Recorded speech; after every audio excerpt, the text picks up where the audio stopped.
The Philip Anschutz Trophy. Am I saying it correctly? Yeah, Philip Anschutz, yeah. The MLS Cup Trophy is named for soccer visionary Philip F. Anschutz, and the trophy reflects, do you know this?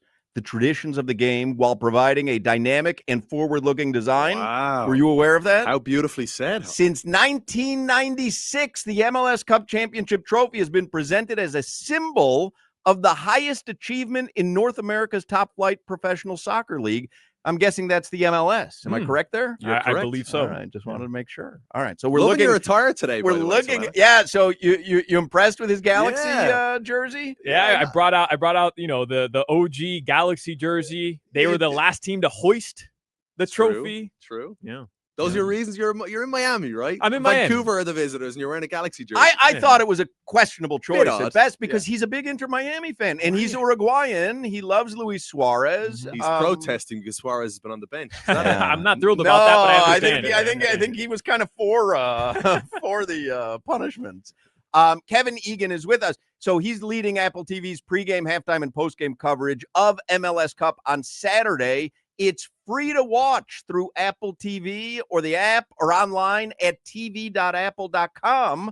Pregame starts at 1 o'clock.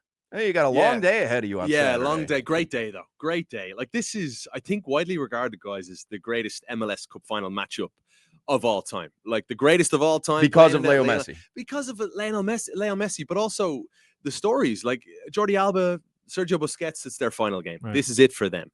Will they go out as champions? Will they go out with a bit of heartbreak with Thomas Müller, who has been like kryptonite for Lionel Messi throughout his career? I mean, Müller, it's astonishing when you dig into the stats. Müller has the best record of any player that's played 10 games or more against Lionel Messi. And there are a lot of players that have played that many games against Messi. But Müller, through his time with Bayern Munich and Germany, has been a thorn in Messi's side. Like, think about, you're a big fan of the game, right, Solana? Yeah. Like 2010 World Cup quarterfinal when Maradona was the coach, Mascherano was the captain of Argentina, and Messi was beaten by Müller. Müller opened the scoring that day in a 4-0. Blew them out 4-0. Yeah. Battered them. Yeah. Then 4 years later, Germany beat Argentina in the World Cup final.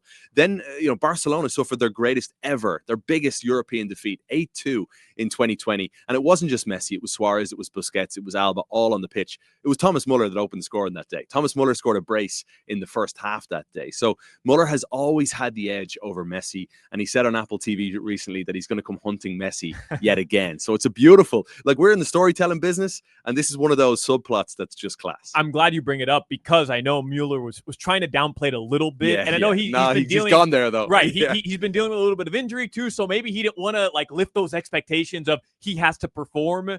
But, I mean, it's Messi, Müller. Like, this is, best case scenario for the MLS, I imagine, right? Yeah, it is. It certainly is. And look, if Müller starts, he's got a great guy coming in off the bench in Ryan Gauld, who's a designated player, who's one of their, if not the best player that Vancouver have had over the past few years, not named Thomas Müller. So hopefully Muller's good to go. Hopefully we get a great game, guys. I'm just buzzing to be in South Florida again. I used to live here. I lived here for 3.5 years, and it's great to be back. For those who don't know Kevin Egan, by the way, prior to joining MLS Season Pass in 2023, he was broadcasting MLS matches with the Chicago Fire, which is where I'm from. I'm a Chicagoan. Where in Chicago? Highland Park, North Suburbs, yeah, and Atlanta United as well. But he was also a broadcaster, I don't know if you know, for WWE. And for me, I'm not a huge wrestling guy either, but I do have a Mount Rushmore of wrestling announcers. Wow. Are you ready? Yes, hit me, please. Right. I've got Mean Gene Okerlund. Okay. Love Mean Gene. Gorilla Monsoon. Of course. Gordon Soley. Okay. Yeah, you guys are a little young to know Gordon Soley. Gordon Soley. Soley. There's only one spot left. I know. Lord Alfred Hayes. Okay. So no JR. No Michael Cole. It's beyond my, I'm a very early wrestling fan. I'm much older than you guys. What do you think about my Mount Rushmore? I think I like it. I mean, I like it. Look, I was like, people know this about me. I was not from the wrestling world at all, but I got offered an attempt to go audition to be part of it, and I went and I did it, and I absolutely loved it. I fell in love with the blockbuster feel of what we were doing. The backstage reporter was the audition, and so I'm acting with people, and you're avoiding wrestlers and you're having fun with the situation.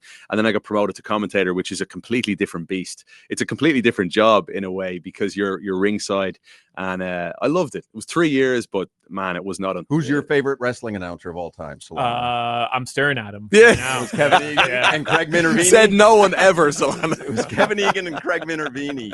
And then, of course, you were in Chicago for a while. Deep dish pizza, Chicago style deep dish pizza, better than New York style, better than Detroit. Do you know what? I don't think so anymore. Wow. I would have said yeah. And don't give me you're a bit of a yuppie. You're from Highland Park. Huh? That is true. Yeah. You know, I'm not exactly a little posh up not that exactly, area. Not exactly a city guy. No, give me a bit of. I'm starving now, so a bit of deep dish would be lovely, actually, if there was any going. But you're not a big deep dish fan anymore? It's gorgeous, but one slight, too much. Like all of a sudden now you're getting older and you're watching what you're eating, and deep dish it's a beast. Like it'll put you to sleep, wouldn't it? Yeah. It's a lot to handle. So New York City, a New York City slice, you'd prefer that? Chicago style tavern pizza, square cut. Look, they're both better. great. I live in Atlanta now, and the food scene in Atlanta, we've got a long way to go compared to Chicago and New York. I was just in Atlanta a couple months ago. My college roommate is the president at AFC Bournemouth. Oh wow! And they had a little Premier League action at the Atlanta Stadium, Mercedes-Benz Stadium. Yeah. It was kind of exciting. We're gonna have 8 World Cup games coming to Atlanta, Georgia, in that stadium. Yeah. So let me ask you this: win or lose, the Messi era in MLS and Inter Miami is a smashing success, or does he need to hoist this trophy? It's funny. Like I was debating this, and we were having a back and forth conversation with Chris Whittingham only last night about this, and we were talking about the pros and cons.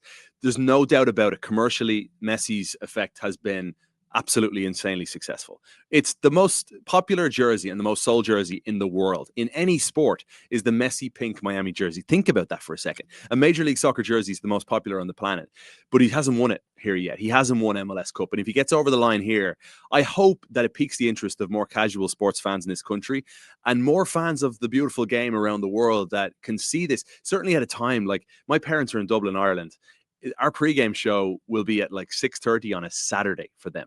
It's ideal. They can sit back and relax. We're obviously global with Apple TV. So hopefully it gets a few more eyeballs. We're talking 7:30 Barcelona time for fans of Messi in Barcelona.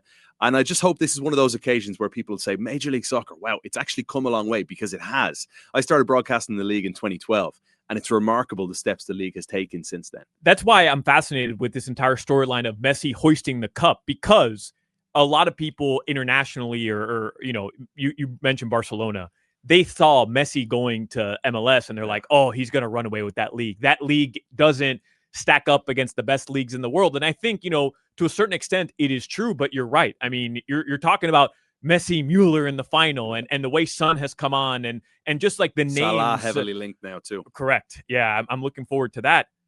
Would Messi winning the title fuel those criticisms of the MLS, or do you think at this point, because it took Messi 3 seasons, that people are starting to respect the fact that, hey, the MLS from within has grown? Yeah, it's grown without question. Like we're in the weeds, and that's the hardest part when we're looking for growth.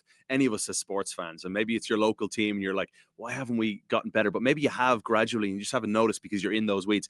When I take a bird's eye view of what's happened in MLS over the last decade or so, it is remarkable to see the growth. However, we've still got a long way to go. And I think there's certain, whether it's fields like pitches, like Vancouver's pitch is poor at BC Place. It's a turf field that you want to see good grass for our game. It's a much better game when it's on beautiful grass. There's elements to our league where we will continue to evolve and grow. There's no question about that. But I just hope that we continue to take those steps. Messi being here has helped enormously. And I think Messi losing, in a way, to your point, has probably helped the narrative. But there's always going to be naysayers. There's so many negative people that just will cling on to negativity, when in reality, I would rather focus on what I've seen the league do and where the league is going. And I think in 10 more years from now, I'm going to look back on this moment and think, man, I didn't realize how far we had to go, because I think MLS's trajectory is there for us. Well, I will say, I mean, we never talked MLS until Messi got to Miami. Yeah. And I don't think, I mean, I can't recall seeing Inter Miami jerseys around. Like, you see Messi jerseys all over. So, I mean, it's had an immediate impact in South Florida for sure. And I would imagine nationally as well, just because you have the biggest superstar in the sport playing. I just think, though, when you think about the kids today growing up, right, that they're conditioned by soccer.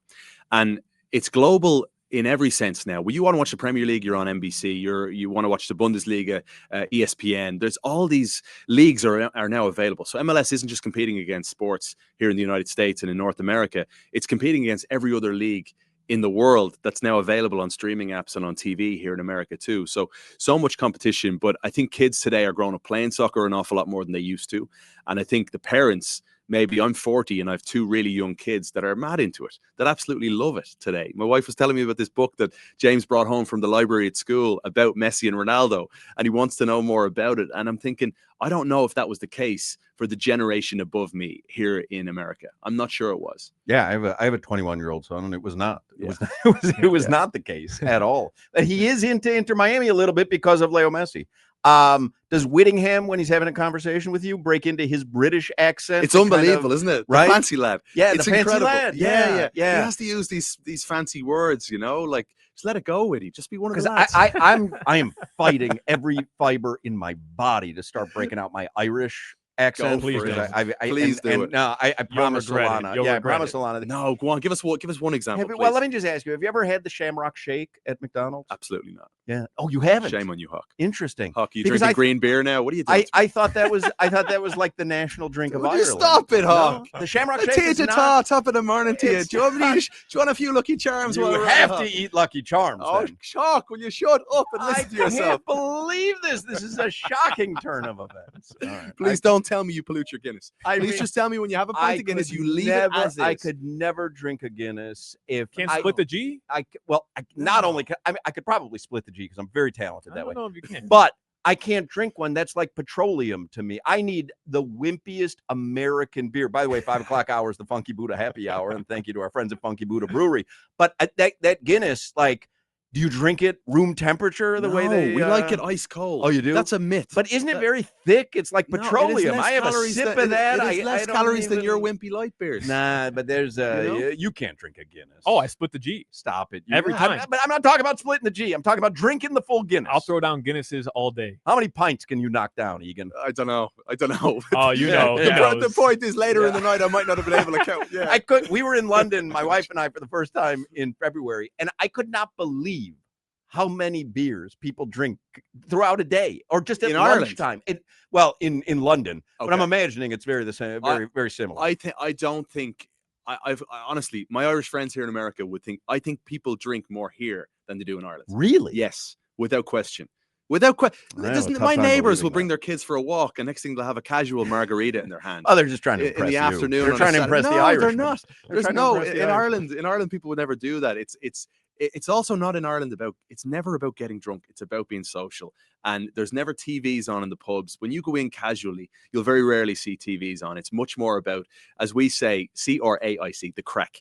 It's about conversation. It's about singing songs. It's about like telling jokes, taking the mick out of your friends. It's a very social place, Ireland. You're telling me though that in every refrigerator in Ireland, there's not a ready-to-go Shamrock Shake at any given moment. I mean, Having a tough time buying this. what are we dealing having with? a tough time. What are we dealing buying with this. over But here? that's Told where you, all you that- read it. I told you. That's where I learned. That's where I learned my geography and history. It was from McDonald's and pop culture and fast food. Kevin Egan, he will be leading Apple TV's pregame, halftime, and postgame coverage of MLS Cup on Saturday. It is free for all to watch through Apple TV, the Apple TV app, online at tv.apple.com. Pregame show starts at 1 p.m. I'm guessing you don't want to make a prediction. I think it's going to go to extra time. I'll give you that much. Really? I think it's really close. I think Vancouver are a much, much better team than people think. I think they're going to come here and not give a damn that they're in Miami and going up against Messi. Müller is a mental giant. And I just think they're going to impose their game on Miami, and they're going to cause Miami big-time problems. Think there's going to be huge celebs in attendance? Yeah, big time. Who do you think? Who do you know? Well, Who do you there's know? Be Solana. Who do you- Starting with Solana. Solana's going to be there. Are you going to be there on Saturday? I will not. I You will not won't? be there. No? Well, I work the Miami Heat broadcast. There's a Okay. Heat game that night, Call unfortunately. in 6, Solana. But I remember, like, what wasn't Messi's first game? Wasn't like LeBron there and Tom Yeah, Brady there? We're gonna have. and, We're gonna have. do you know of any? Do you want to? Trina? Do we have anyone? Do we want to know it? Do you want to share with us? Well, I did. As we get closer, she won't. Maybe for Mike Cunha at CBS Oh, 4. that's right, We had the TV.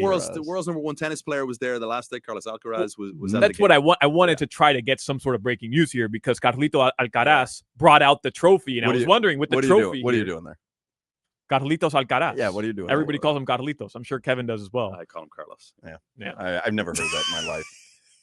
Well, he brought out the trophy, which I thought was random. I mean, he's the number one tennis player in the world, sure. But, like, just because he's there, was that the decision where, hey, Alcaraz is there, we're going to have him take out the trophy for the Eastern Conference champions? And what if Inter Miami hadn't won? Would it have still been Carlos Alcaraz? And I'm just wondering if that's been set up already. Will there be a celebrity passing the champions the trophy? I know David Beckham will obviously be there, right? As to accept the trophy. Steve Nash is one of the owners of Vancouver. Oh, I didn't know that. I'm not sure if he's going to be there.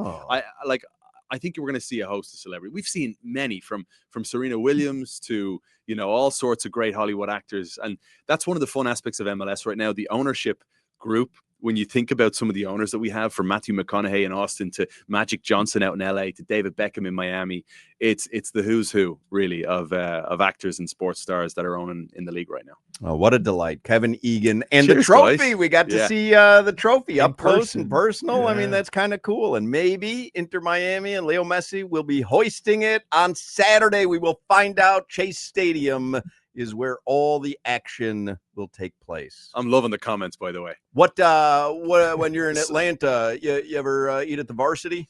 I just did for the first time. Did you really? I went there. We shot a FIFA documentary from the Varsity. Not going to lie to you. Shouldn't admit this, but I didn't eat there.